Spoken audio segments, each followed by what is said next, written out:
Have you ever wished you could walk into a room and instantly shift the energy without saying a single word? Imagine every pair of eyes drawn to you, every conversation subtly adjusting to your presence, every rival second-guessing themselves before they even open their mouth.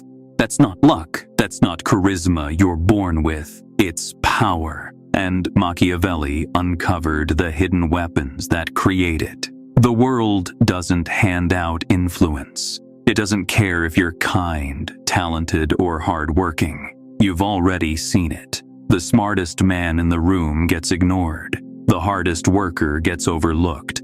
The most generous friend gets used. Because in every interaction, business, relationships, friendships, there's always leverage. Someone holds it, someone doesn't. And unless you know how to claim it, you'll always be on the weaker side. Machiavelli lived in a time of ruthless politics, betrayal, and constant danger. He watched rulers who tried to win love, who tried to play fair, and he watched them get destroyed. But he also watched those who understood human nature at its rawest level. Men who knew how to bend emotions, shape perception, and control attention. These men weren't always loved, but they were respected, feared, and obeyed. And centuries later, their secrets still work.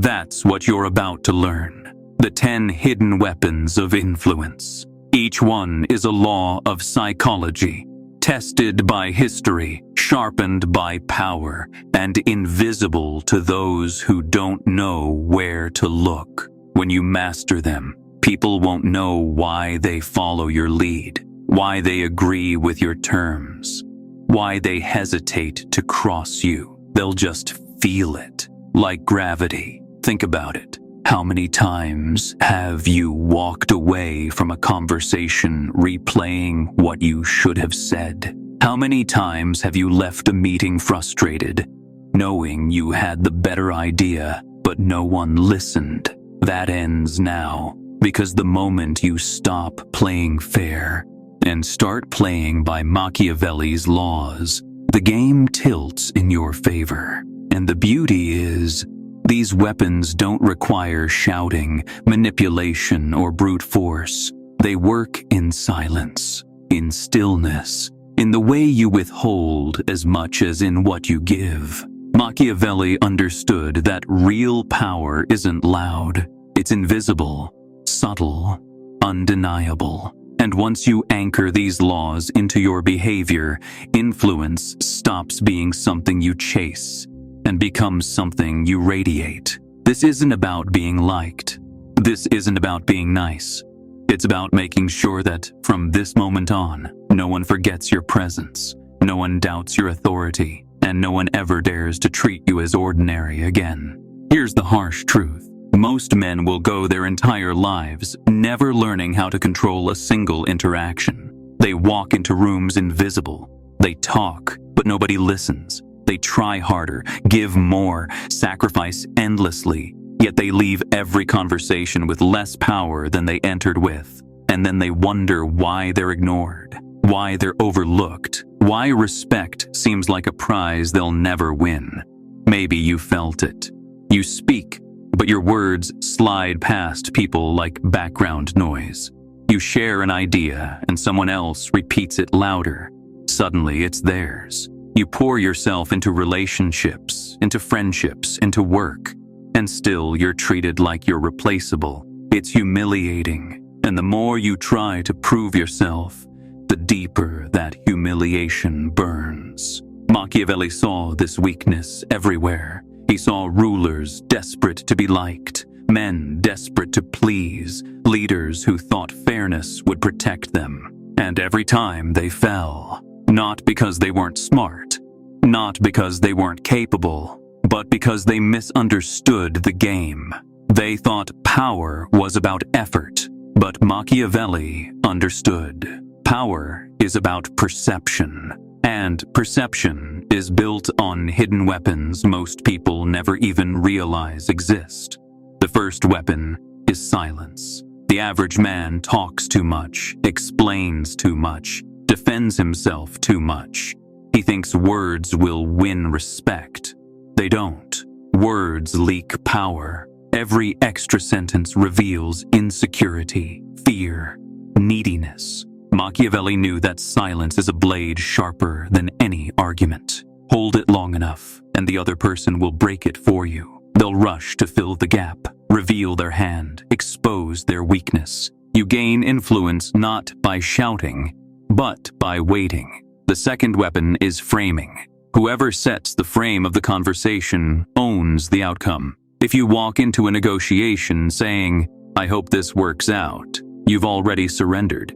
Machiavelli would teach you to walk in with clarity. "Here's what I'm willing to consider." One statement, and suddenly the entire interaction unfolds on your terms. They adapt to you.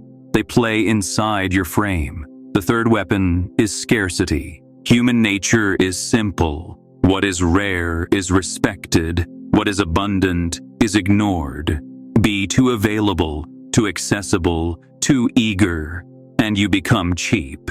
But when you limit access, when your approval is hard to earn, when your presence is rare, people lean in. They feel the weight of your time.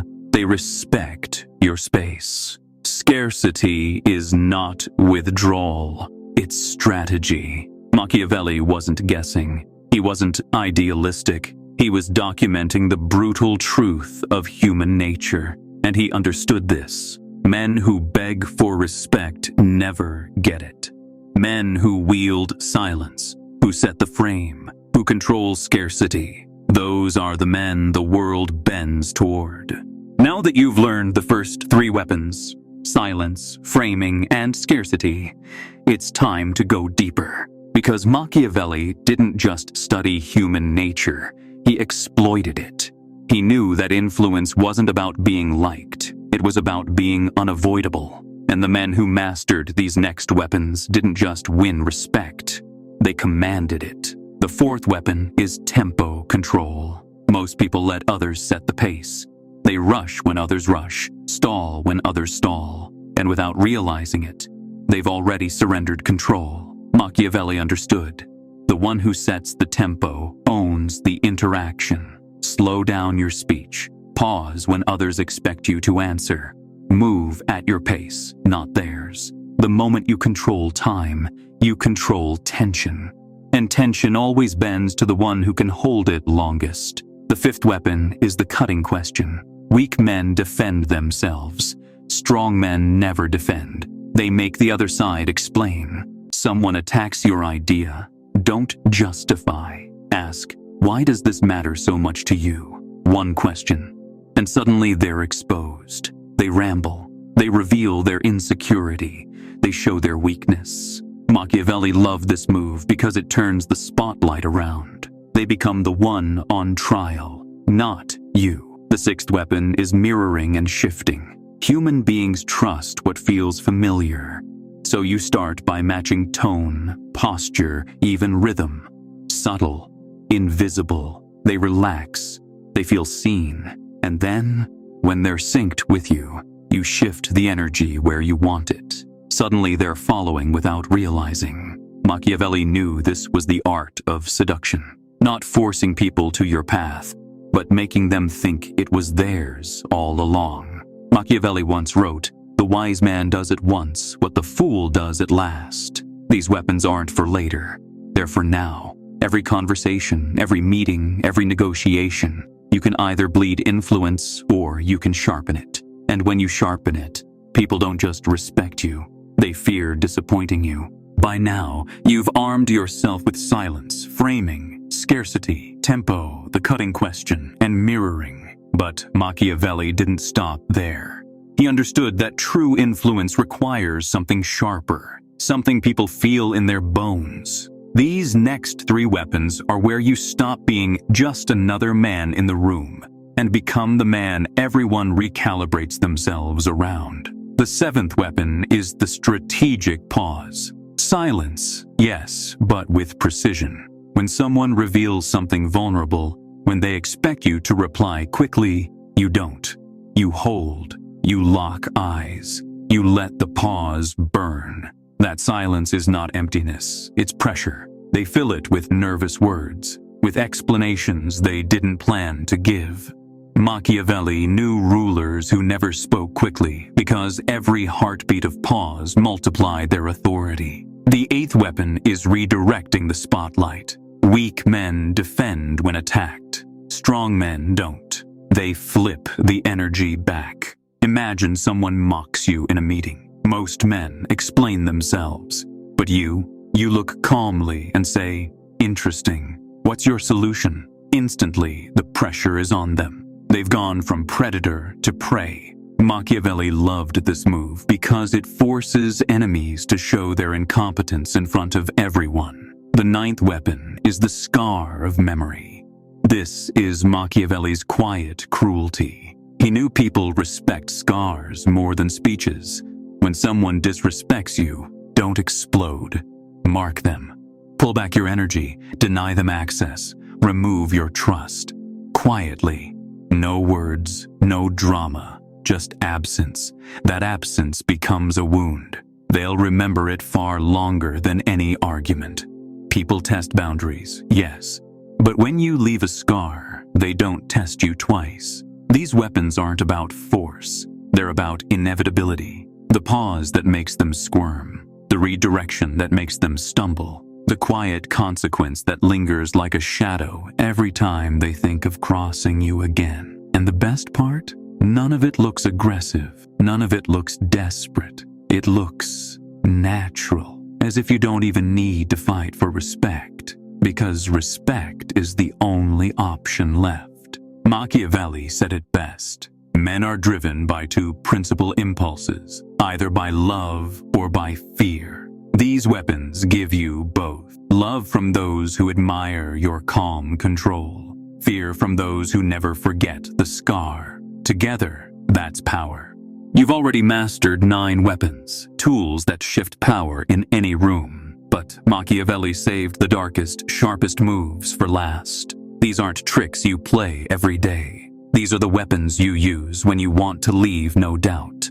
The kind that don't just win you the interaction, but leave a mark people never forget. The 10th weapon is the illusion of choice. Machiavelli understood people crave freedom. They hate being forced.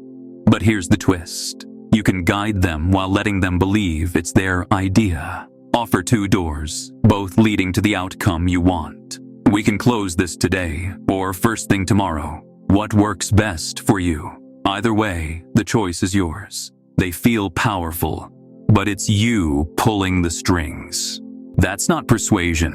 It's control disguised as freedom. The 11th weapon is expose by overloading.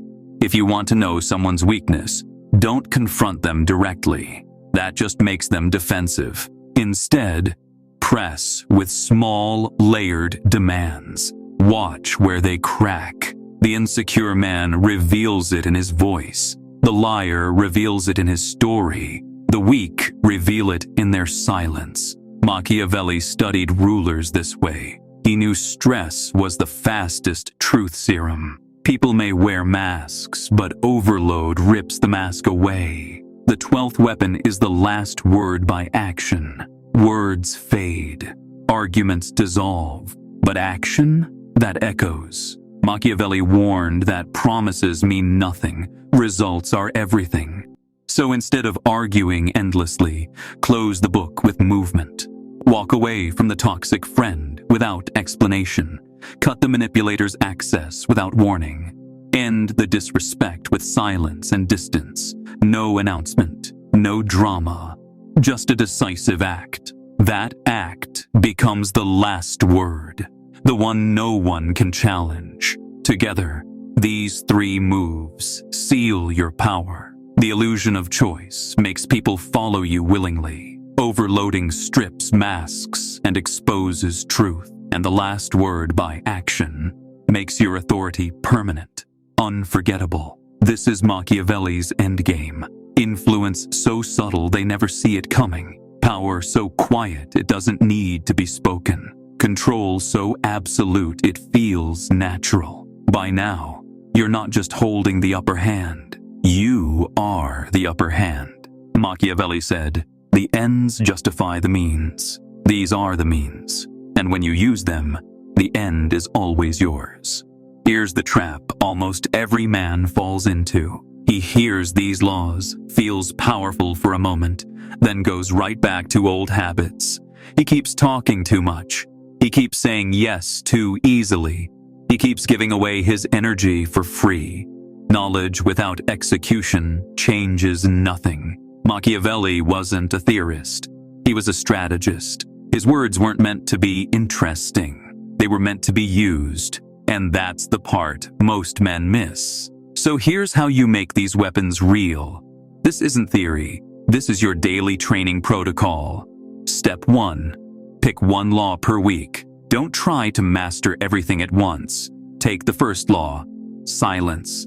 Spend an entire week practicing it. In every meeting, every conversation, hold back 20% of what you'd normally say. Watch how people start revealing themselves. Step 2. Build micro moves. Power isn't built in grand gestures. It's built in small, daily shifts. Say no without an excuse once a day. Pause 3 seconds before you answer. Walk into a room slower than everyone else. These tiny moves hardwire the habits into your nervous system. Step 3. Track the shift. Every night, write down what happened when you used a law. Did people pause more? Did they treat you differently? Did they lean in when you spoke less? These small wins build proof, and proof builds confidence. Step 4. Escalate gradually. Once a law feels natural, layer the next one on top. Silence plus scarcity. Scarcity plus framing. Framing plus tempo. Each new layer amplifies the last until you're no longer using tactics, you're living them. Step 5. Set hard consequences. Decide right now what you'll do when someone crosses your line. Not think, do. Will you pull back access? Will you stop responding? Will you walk away? Write it down. When the moment comes, act without warning. This is how you shift from knowing to embodying. It's the same way fighters train until their moves are reflex. Until they don't think, they just do. Once you've practiced these laws long enough, you won't feel like you're playing a game. You'll just notice people treating you differently. They'll pause before speaking. They'll respect your time. They'll lean into your presence without even realizing why. That's when you've crossed the line. You're no longer learning the weapons. You've become the weapon. And at that point, every interaction tilts automatically in your favor, because power is no longer what you do, it's who you are.